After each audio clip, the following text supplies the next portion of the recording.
You say, "Can we talk later?" And your partner's face shifts, just slightly.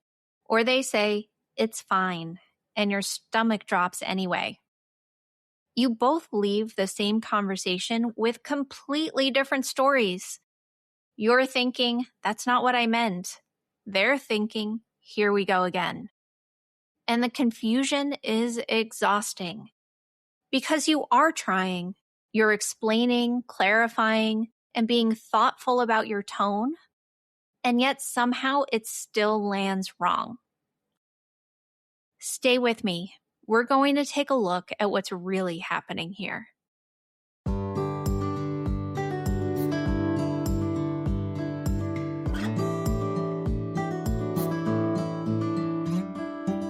You're listening to Coupled With, the podcast that helps you take the guesswork out of feeling seen, heard, and valued in your relationship. If you've ever felt stuck in the same arguments, struggled to stay connected, or wondered how to better communicate with your partner, you're in the right place.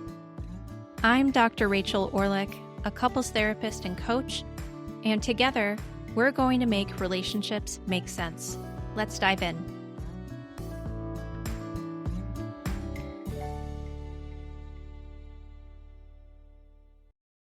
Here's what is making this so disorienting. It doesn't feel like a misunderstanding. It feels like proof.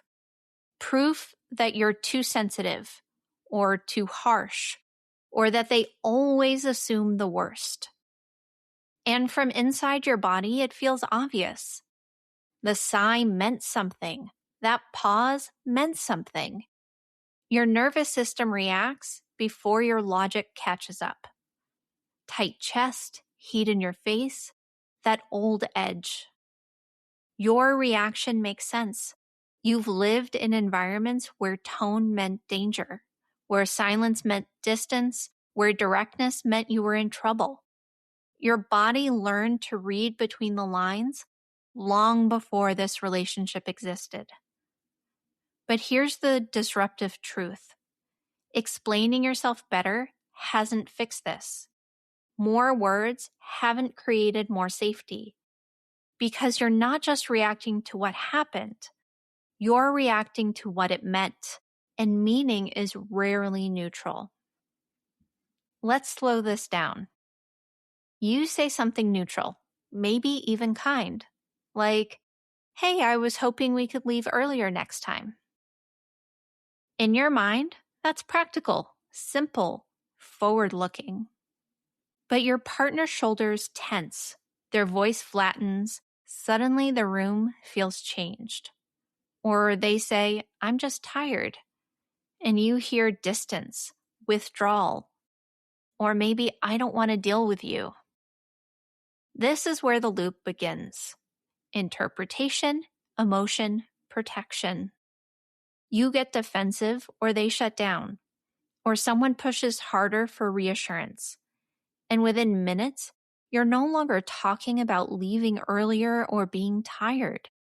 You're debating tone, effort, and respect. I see this constantly. I work with couples where one partner grew up in a house where raised voices meant danger or chaos.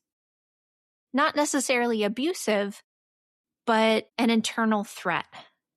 Any intensity now registers as threat. The other partner grew up where silence meant something was very wrong. So when their partner goes quiet, their body reads it as abandonment. It's the same moment, and two completely different alarms are going off. And here's the tricky part. The story your brain creates feels like fact. It doesn't feel like interpretation. It feels like reality. They're annoyed. They don't care. I'm being criticized. Those thoughts arrive with physical sensations. Your throat gets tight. Your jaw is clenched. Your heart is racing. By the time you're explaining yourself, you're already protecting. And so are they. That's why this pattern is so sticky. It's not about intelligence. It's not about effort. It's about the invisible layer between what happened and what your lens made it mean. And most couples don't even realize that layer exists. The real problem isn't that you're bad at communication, and it's not that your partner is too sensitive or too blunt. The real problem is that you're both looking at the same moment through different lenses, and you assume your lens is reality. Imagine wearing tinted glasses your whole life. After a while, you just stop noticing it. It feels normal. So when someone describes the sky differently, you don't think, oh, we see things differently. You think, they're wrong. That's what happens in relationships. You don't hear your partner's words with fresh ears. You hear them filtered. You filter through how conflict sounded in your childhood home, through whether silence meant safety or danger, through whether love required mind reading or was spoken directly.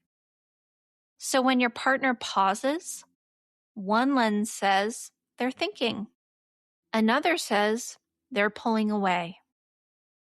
When someone makes a direct request, one lens hears clarity and another hears accusation. And because this happens in milliseconds, you assume you're responding to objective reality. Here's the sharper truth. Your nervous system would rather be wrong and safe than accurate and hurt. So it fills in the blanks using old data. Until you see the lens, you'll keep trying to fix the wording.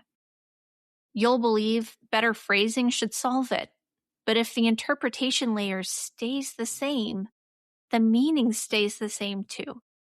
So where do these lenses come from? They were built long before you met your partner.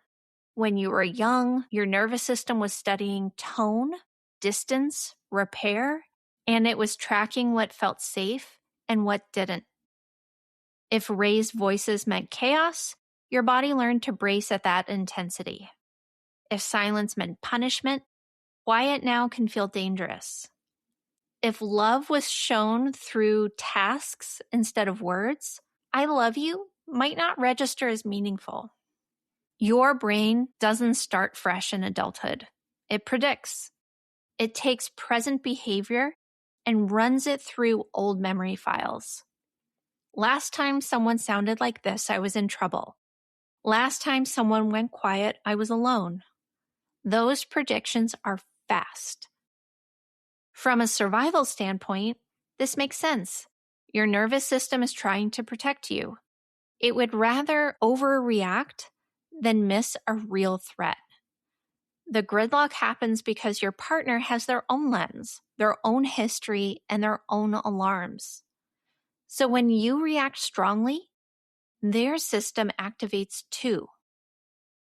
Maybe they learned that emotional intensity means they're failing, or that criticism leads to shame. Now, they're protecting against something that isn't actually happening in the present moment. This isn't two adults being dramatic. It's two nervous systems running old scripts in real time. Same lava, different volcanoes. And because the reaction is bodily first and logical second, it feels like truth instead of pattern. Okay, I'm going to pause here for just a second. Because if you're listening and thinking, oh, this is me. I'm the one keeping the peace. I'm the one over-explaining. I'm the one trying to manage the temperature of the relationship. I want you to know this isn't just a personality trait. And it's not something you fix by communicating better. I created a private audio series called When Love Feels Like Too Much for exactly this pattern. It's not more theory. It's not recycled podcast content. It's a guided walkthrough of what's happening in your nervous system, why you feel responsible for keeping everything steady, and how to start finding balance again without fixing, explaining, or disappearing. It's for the person who's willing to look at their own patterns. It's not for blaming your partner, and it's definitely not for quick fixes that don't work long-term anyway. If you already read the books and listened to the podcast, but still feel stuck in the same cycle, This is the application layer. It's $37, it's private, and you can start immediately. The link's in the show notes. Okay, let's keep going with today's episode. Let's get back to the pattern and make this concrete. Your partner walks in and says, "We need to talk about the budget." One nervous system hears, "This is a practical conversation." The other hears, "I've done something wrong." It's the same sentence with two entirely different internal reactions. Or your partner goes quiet during a disagreement. One lens could interpret that as regulation. They're trying not to escalate. And another lens reads it as withdrawal. They're shutting me out. Or you say, "Can you text me if you're running late?" In your mind, that's clarity. It's straightforward. But if your partner grew up where requests were layered with criticism, their body might hear, "I'm not good enough." In each case, the reaction feels justified from the inside. That's what makes it so confusing. One person says, "I was just stating a fact." The other says, "You were attacking me." You're debating content, but the real difference is interpretation.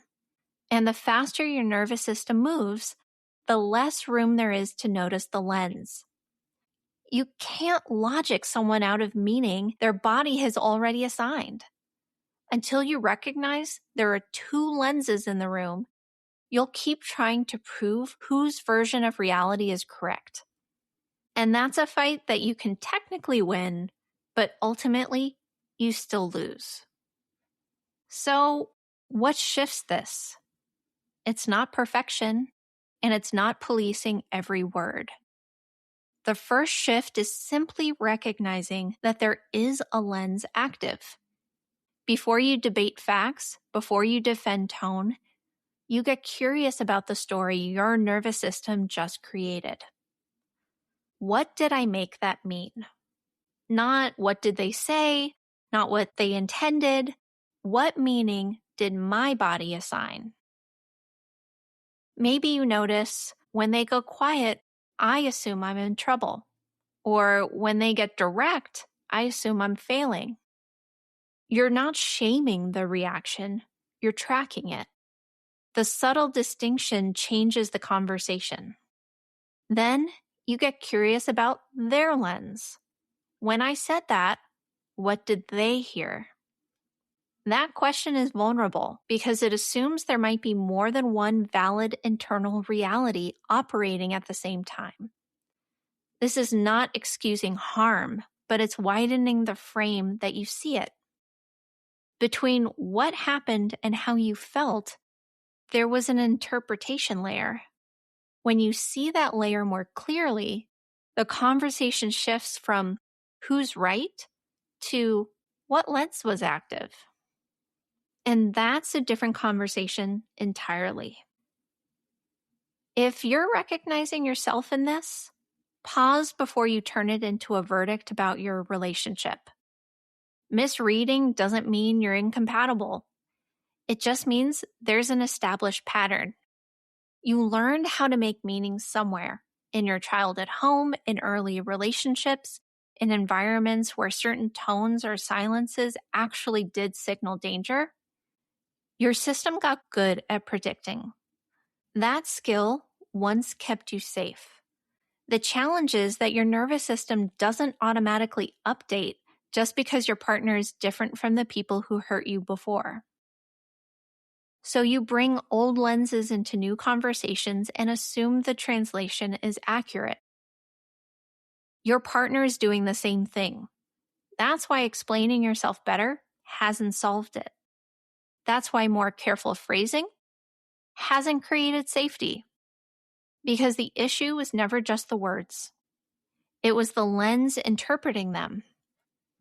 You are not too sensitive. You are not too harsh. You are two nervous systems trying to protect yourselves with old data. And that doesn't make you broken. It makes you human. For now, let this settle. You're not fighting about reality. You're fighting about meaning. And when you start seeing the lens instead of just the words, something can open. Not perfection, just space. And sometimes space is enough to change everything. If you want the guided version of this work, my private audio series is linked in the show notes. You can start anytime. That's it for today's episode of Coupled With. Thank you so much for spending this time with me. If this episode resonated with you, I'd love for you to hit subscribe so you never miss what's next.